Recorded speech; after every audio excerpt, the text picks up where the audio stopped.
আপনি জেনে অবাক হবেন, পৃথিবীতে এমন কিছু মানুষ আছে যারা বিকাল 5টার সময় পড়ার টেবিলে বসে 6টার সময় বই হাতে নিয়ে ডিজাইন নিয়ে বেশ কিছুক্ষণ ভাবে, তারপর টায়ার্ড হয়, তারপর একটু রেস্ট নেয়।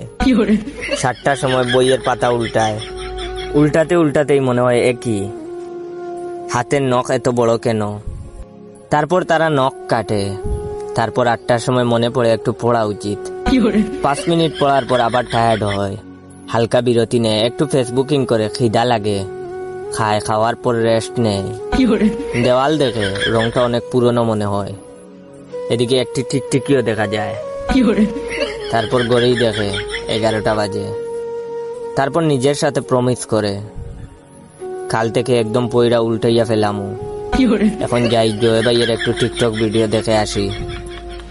প্রতিদিন যারা এরকম করেন তারা অবশ্যই কমেন্ট করে জানাবেন।